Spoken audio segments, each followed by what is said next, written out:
کی بات ہے کہ ایک عظیم مجموعہ یہاں جمع ہوا ہے، اور یہی چیز اس بات کی طرف اشارہ کرتی ہے کہ تعلیم کو لے کر ہماری قوم میں یہ چنگاریاں زندہ ہے۔ جو ایک عظیم ماضی ہمارا تھا، جو ایک عظیم عہد زرعی ہم نے گزارا تھا، وہ شاید لوٹ کے دوبارہ آ سکتا ہے۔ اس کی امید اس مجموعے کو دیکھ کر دوبارہ جاگ چاہتی ہے۔ بہرحال آج کے اس پروگرام کی تھیم ہے لہو ناامیدی زوال علم و عرفان۔ بہت ساری ایسی وجوہات ہیں جو ہمیں ناامید بناتی ہیں، بہت ساری ناکامیاں آتی ہیں، شاید آپ کی ذاتی زندگی میں آ جائے، شاید آپ کی پروفیشنل لائف میں آ جائے، یا کسی بھی قسم کی چیزیں، یا پھر ایسے ہی حالات جیسے کہ حالات چل رہے ہیں، سیاسی، سماجی، معاشی حالات انسان کو ناکام و نامراد کرتے ہیں۔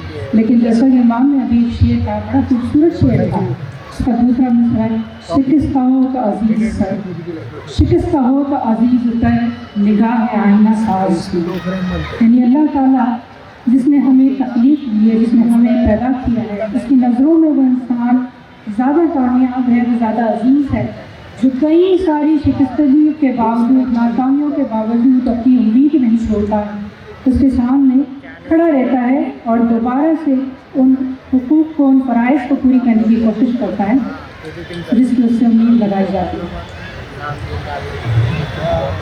میری اس آج کی اسپیچ کا عنوان شاید مسپلیس ہوا ہے، ایکچوئل جو ٹاپک ہونا چاہیے تھا وہ تھا ڈیولپمنٹ آف چائلڈ، ایک بچے کی تعلیم و تربیت میں ہمارا کردار کیا۔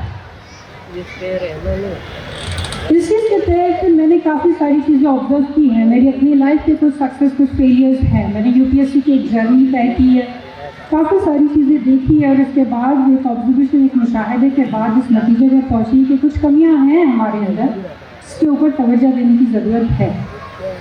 جیسے مثال کے طور پر اگر آپ تعلیمی حالات دیکھ لیں، لٹریسی ریشو دیکھتے ہیں تو مسلمانوں کا لٹریسی ریشو 68 پوائنٹ سمتھنگ، 70% بھی نہیں ہے، جو کہ نیشنل ایوریج سے بہت ہی کم ہے۔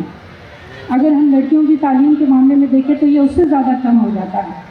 ایسا تو نہیں ہے، ہم مسلمانوں کا جو مذہب ہے، قرآن جب نازل ہوا تھا اس کی پہلی آیت تھی اقرأ بسم ربک الذی خلق، شروعات ہی پڑھنے کے ساتھ ہوئی، آگے کی آیات دیکھیے علم کا معاملہ آتا ہے۔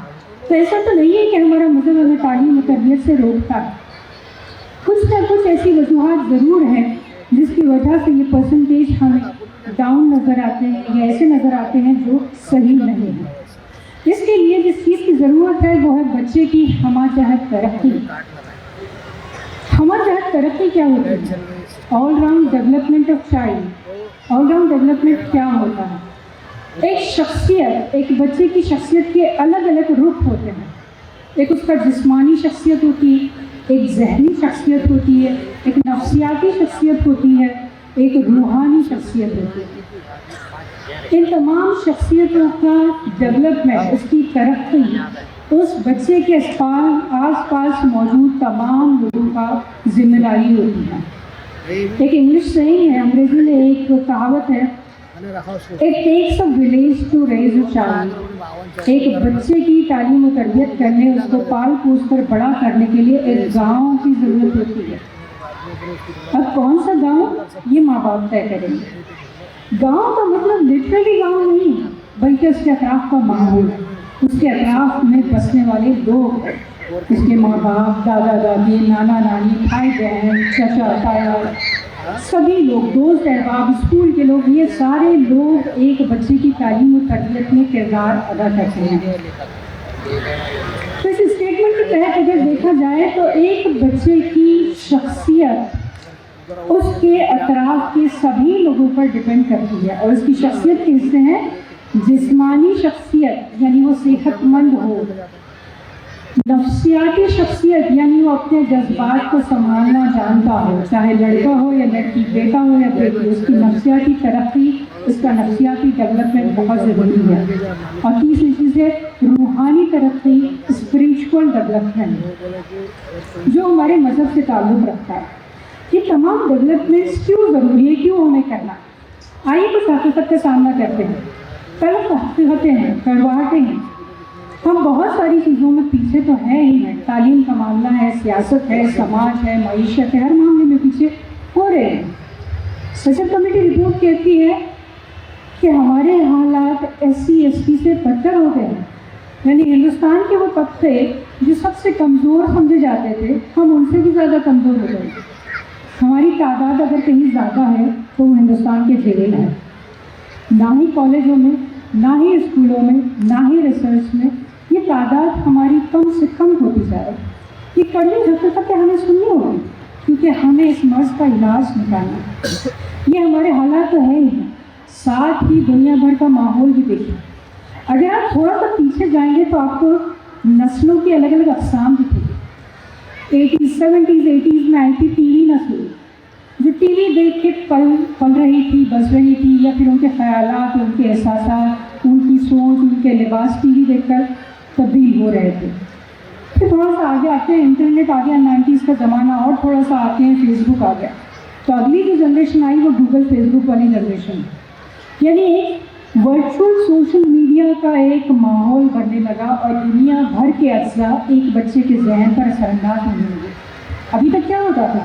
ماں باپ، دادا دادی، گھر کے لوگ، بہت ہو گیا اسکول رہنا، لیکن اب دنیا آپ کے بچے پر اثر انداز ہونا شروع ہو چکی.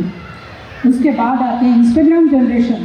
ابھی کی جو جنریشن ہماری انسٹاگرام جنریشن ہے. ٹک ٹاک انسٹاگرام پہ جو چلتا ہے وہ ہمیں چاہیے.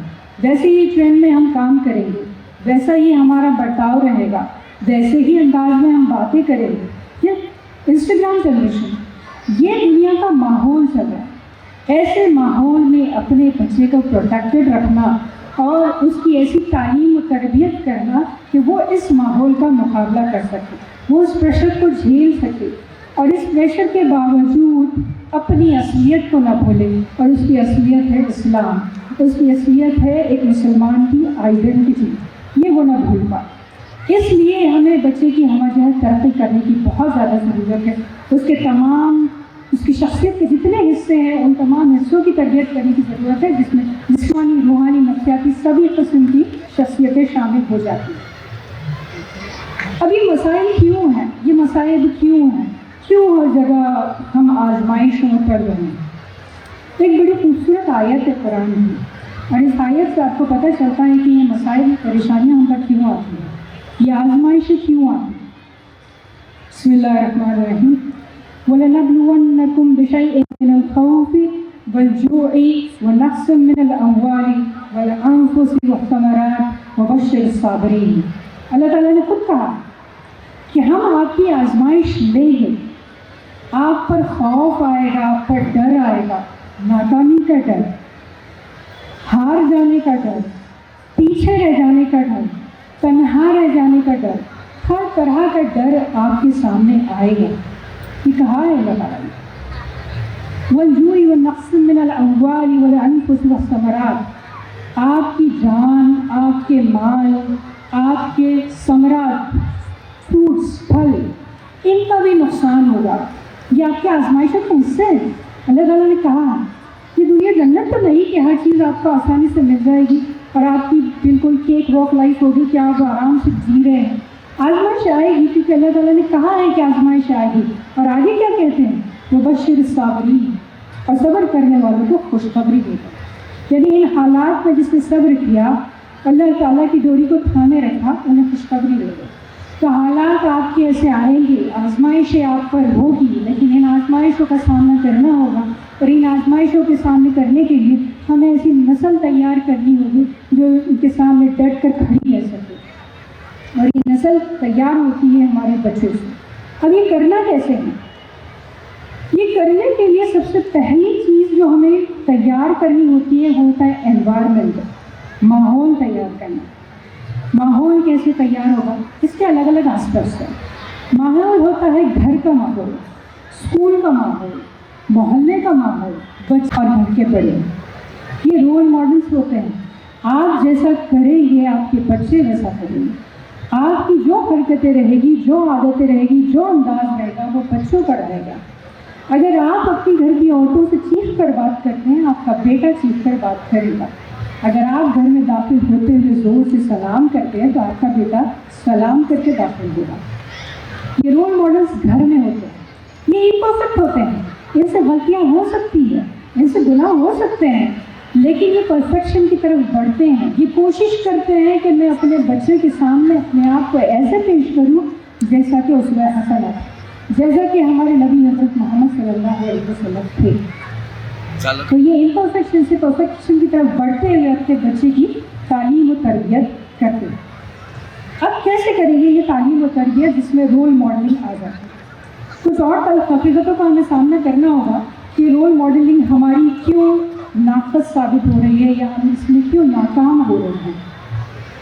لیکن کچھ عادتیں ہیں جو ہماری سماج میں آ رہی ہیں, ان کا اگر ہم کچھ اچھے طریقے سے علاج کرتے ہیں یا پھر ہم حضور صلی اللہ علیہ وسلم کی طرف دیکھتے ہیں اور ان چیزوں کو تبدیل کرنے کی کوشش کرتے ہیں تو ہم اپنے ہی گھر میں اپنے ہی بچوں کو بہت اچھے رول ماڈل دے سکتے ہیں. کچھ مثالیں ہم لیتے ہیں, جیسے مثال کے طور پر لیک آف گریٹیٹیوڈ, لوگوں سے شکر ختم ہو گیا, ہر بات پر شکایت, الماری بھر کر کپڑے رکھے ہوئے ہیں, کپڑے ہی نہیں ہیں, کھانے کے لیے اچھا موجود ہے, ٹھیک ہے ہفتے بھر سے گوشت نہیں بنا لیکن پھر بھی شکایت. تو ہر معاملے میں ناشکری یہ بہت زیادہ گھروں میں پھیل چکی ہے, اسپیشلی ہمارے فیمیل سیکشن میں یہ زیادہ دکھائی دیتی ہے. اسی کے کمپیریزن میں ہم میل سیکشن دیکھتے ہیں, کچھ ایسی عادتیں اس طرف بھی ہیں, فیملی کو وقت نہ دینا, رات کو گھر سے لیٹ آنا, یہ ایسی چیزیں ہیں جو شاید ہم محسوس نہیں کرتے کہ ہم اپنے بچے پر غلط سبق دے رہے ہیں. اسی کو کمپیئر کیجیے حضور صلی اللہ علیہ وسلم سے. آپ جب بھی گھر لیٹ آتے ہیں تو ایک بار اپنے آپ سے سوال کیجئے, کیا نبی صلی اللہ علیہ وسلم گھر لیٹ جاتے تھے؟ حدیث ہے, حدیث کا مفہوم کچھ اس طریقے سے ہے کہ اگر عشاء کے بعد آپ کو کوئی ضروری کام نہیں ہے تو گھر میں وقت گزاریے یا سو جائیے. یہ کچھ مثالیں ہیں, ایسے ہی کچھ اور بھی ہم ایسی مثالیں دیکھ سکتے ہیں. یوز لیس باتیں, گوسپنگ جسے کہتے ہیں, اکثر لوگ گھنٹوں باتیں کرتے بیٹھے رہتے ہیں جس کا ان کا کوئی لینا دینا نہیں ہوتا ہے, کسی بھی قسم سے ان کے لیے اس کی کوئی بھی اہمیت نہیں ہوتی. ساس سسر بہو فلانے کے گھر میں کیا ہو رہا ہے, ان کے یہاں کیا ہو رہا ہے, یہ ساری باتیں انٹینشنلی یا ان انٹینشنلی, کانشیسلی یا انکانشیسلی آپ کے بچوں کے ذہن پہ اثر انداز ہوتی ہے. اسی چیز کو, اسی وقت کو آپ کنسٹرکٹیولی یوز کیجیے تو آپ اپنے بچوں کے لیے ایک اچھے رول ماڈل بن سکتے ہیں.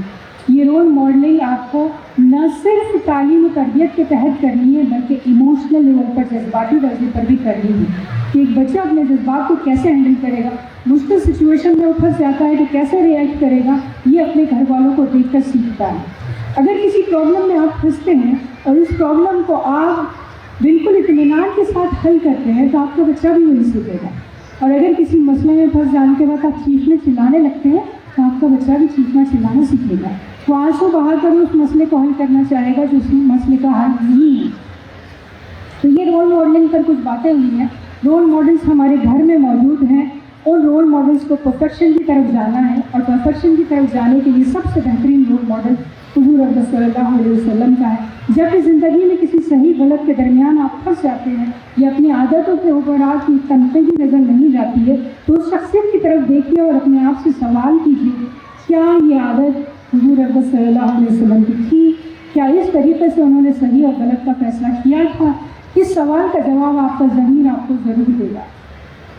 یہ پہلا حل ہوا رول ماڈلنگ کا, جو آپ اپنے بچے کے لیے کنسٹرکٹیو انوائرمنٹ کریٹ کر سکتے ہیں. دوسرا ہے رسپانسبلٹی. جب رول ماڈلس بن جاتے ہیں تو رسپانسبلٹی آ جاتی ہے, لیکن رسپانسبلٹی ماں باپ دادا دادی کے علاوہ اس بچے کے اطراف موجود ہر شخص کی رسپانسبلٹی ہے کہ وہ کس طریقے سے بیہیو کر رہا ہے, اس کا اثر اس کے بچے پر ہوگا. چھوٹی مثالیں دیتی ہوں میں. گھر سے یہاں آنے تک راستے میں کچھ علاقے گزرتے ہیں, ہر تھوڑی دیر کو گٹکا پان مسالہ کی دکانیں ہیں. اسکول کے پاس بھی یہ دکانیں ہیں, حالانکہ رائٹ ٹو ایجوکیشن اور دوسرے ایجوکیشنل لاز کہتے ہیں کہ اسکول کے اطراف کچھ کلومیٹرز تک اس طرح کی دکانیں نہیں ہونی چاہیے. نہ اسکول والوں کو پرواہ ہے, نہ ماں باپ کو پرواہ ہے, نہ آس پاس کے کسی کو پرواہ ہے کہ ان دکانوں کو بند کروائے. ہوتا کیا ہے, بچہ بہت کم عمری سے ان چیزوں کو کھانے پینے لگتا ہے.